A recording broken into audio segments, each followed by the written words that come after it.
Assalamualaikum warahmatullahi wabarakatuh. Halo, berjumpa lagi bersama saya Nala Rahmatul Azhar. Hari ini kita akan belajar tentang drama. Nah, drama itu apa sih?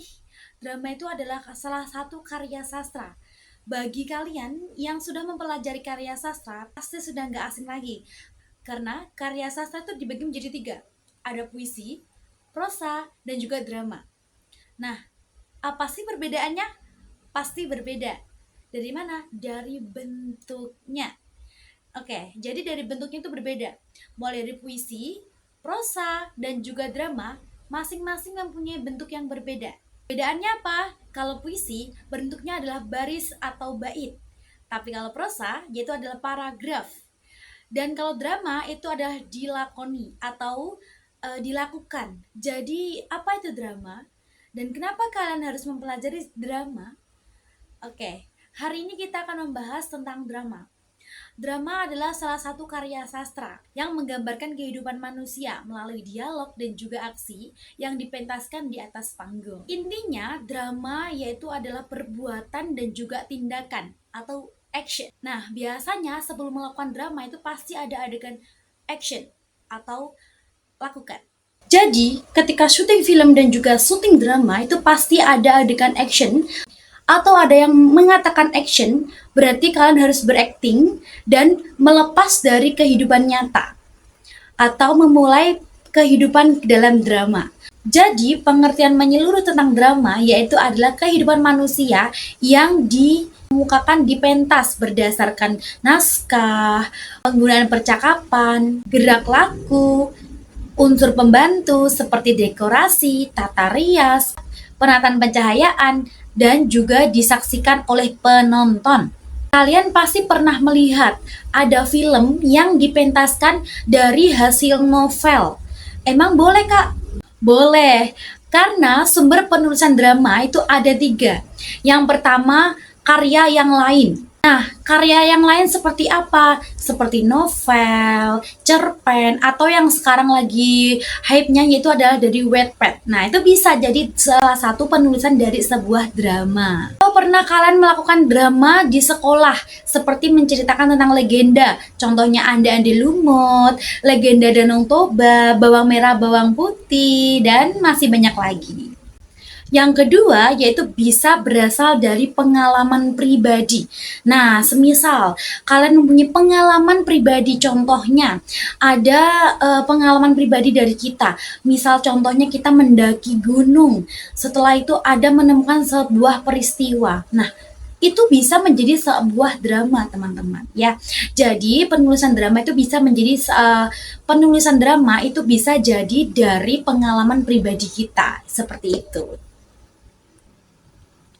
Atau kalian punya pengalaman disakiti terus-menerus tapi masih bisa memaafkan. Nah, itu bisa menjadi salah satu penulisan dalam drama. Nah, itu bisa dipentaskan atau difilmkan, teman-teman. Jadi seperti itu, ya. Nah, sumber yang ketiga itu dari imajinasi. Nah, kalau imajinasi itu sifatnya fiktif atau tidak nyata. Nah, contohnya apa? Imajinasi masih banyak lagi ya. Contohnya banyak banget ya. Jadi kalian bisa menggunakan imajinasi kalian untuk penulisan naskah drama atau itu tidak akan terjadi gitu ya. Karena imajinasi itu bersifat fiktif atau tidak akan terjadi gitu ya.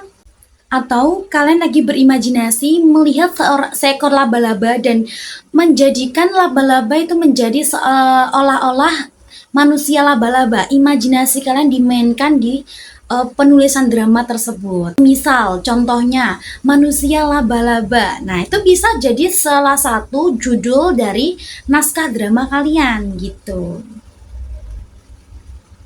Lanjut, kita sekarang membahas tentang struktur dari drama. Nah, struktur dari drama itu apa sih? Nah, jadi struktur dari drama itu adalah salah satu bagian-bagian yang penting yang ada pada drama. Jadi, struktur drama itu ada tiga. Yang pertama ada prolog, epilog, dan yang terakhir monolog. Log. Oke. Oke, kita bahas dari yang pertama yaitu adalah prolog. Nah, jadi prolog itu apa sih, Kak? Di prolog itu adalah bagian pembuka. Nah, biasanya bagian pembuka ini diisi oleh narator. Contohnya, pada suatu hari. Nah, itu menjadi salah satu prolog. Jadi bagian struktur awal dari sebuah drama. Nah, jadi biasanya kalau kalian masuk sebuah film, melihat atau menonton sebuah film, pasti ada sebuah narasi. Nah, contohnya, ada sebuah narasi yang ditampilkan. Jadi, sebelum ke inti dari sebuah cerita tersebut, pasti ada narasi yang ditampilkan terlebih dahulu. Nah, itu dinamakan prolog atau pembuka suatu film atau drama. Struktur yang kedua yaitu adalah dialog. Nah, dialog itu apa sih? Percakapan antar tokoh. Jadi, di struktur yang kedua, para tokoh dan penokohan itu melakukan dialog sesuai dengan skrip yang dibagikan atau skrip yang dibuat oleh penulis, seperti itu. Dan yang terakhir itu adalah epilog. Nah, apa sih epilog? Jadi epilog itu adalah penutup atau amanat atau kesimpulan. Nah, jadi penutup dari sebuah drama. Amanat yang diambil dari sebuah drama itu apa? Nah, itu masuk ke dalam epilog. Nah, jadi seperti itu. Ada prolog, ada dialog, dan juga epilog. Dan masing-masing itu mempunyai arti yang berbeda-beda. Selanjutnya, dari struktur drama tadi kan ada 3, ada dialog, ada prolog, dialog, sama epilog. Nah, jadi struktur yang kedua itu masih dibagi menjadi 3 bagian. Yang dialog tadi masih dibagi menjadi 3 bagian. Apa aja? Ada orientasi, ada komplikasi, dan juga ada resolusi. Di bagian orientasi itu memperkenalkan tokohnya, aku siapa, bagian apa, latarku apa gitu. Yang kedua adalah komplikasi. Jadi komplikasi itu adalah salah satu dialog yang udah mulai timbul permasalahan antar tokoh. Permasalahannya apa? Apakah permasalahan tentang cinta, ekonomi, keadilan negara? Semuanya tercantum dalam komplikasi. Dan yang terakhir itu ada resolusi. Nah, jadi resolusi apa sih? Resolusi itu adalah tanggapan dari komplikasi atau penyelesaian dari penyelesaian dari komplikasi tersebut.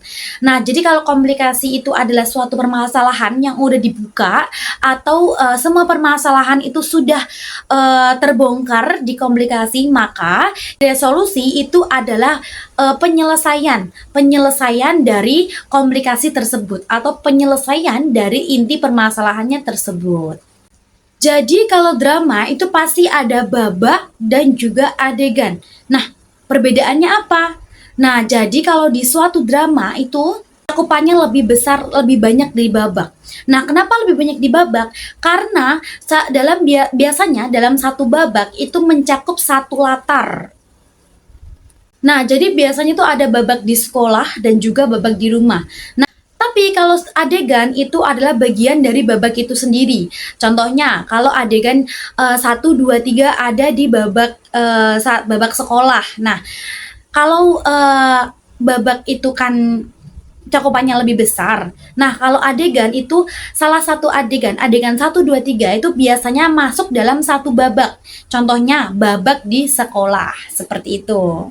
Nah, jadi adegan 1 misalnya di kelas, adegan 2 di kantin, adegan 3 di lingkungan taman sekolahnya. Jadi seperti itu. Dalam beberapa adegan itu bisa mencakup satu babak. Nah, drama itu nggak lepas dari namanya skenario. Nah, apa sih skenario? Jadi perlu saya tegaskan, skenario di dalam drama itu beda dengan dialog atau percakapan yang biasanya ditulis di teks anekdot atau teks negosiasi. Nah, jadi pengertian dari skenario itu ada 2, pengertian umum dan juga pengertian khusus. Pengertian umum dari skenario itu adalah naskah atau teks yang berisi urutan cerita yang ditulis agar peristiwa yang terjadi sesuai dengan apa yang diinginkan. Kalau secara khusus, skenario merupakan naskah cerita yang ditulis dengan istilah-istilah kamera yang digunakan sebagai panduan untuk sebuah tayangan film, drama, atau sinetron. Selanjutnya adalah ciri kebahasan dari teks drama. Teks drama memiliki ciri kebahasan yang pertama, yaitu adalah menggunakan konjungsi urutan waktu. Karena drama itu harus memiliki alur, makanya harus ada konjungsi urutan waktu. Contohnya, kemudian, terus kemarin, atau 2 tahun kemudian, 2000 gitu. Ciri kebahasan yang kedua yaitu menggunakan kata kerja. Contohnya menyuruh, membikin, pokoknya yang mengandung kata kerja. Selanjutnya, ciri yang ketiga yaitu adalah kata kerja menunjukkan apa yang dipikirkan atau apa yang dirasakan. Contohnya, kita memikirkan sesuatu atau kita merasakan sesuatu. Nah, itu menjadi salah satu ciri-ciri dari skenario atau teks dramanya. Keempat, yaitu menggunakan kata sifat. Dan yang terakhir, menggunakan kata ganti. Baik, sekian dari saya. Kurang lebihnya mohon maaf. Wassalamualaikum warahmatullahi wabarakatuh.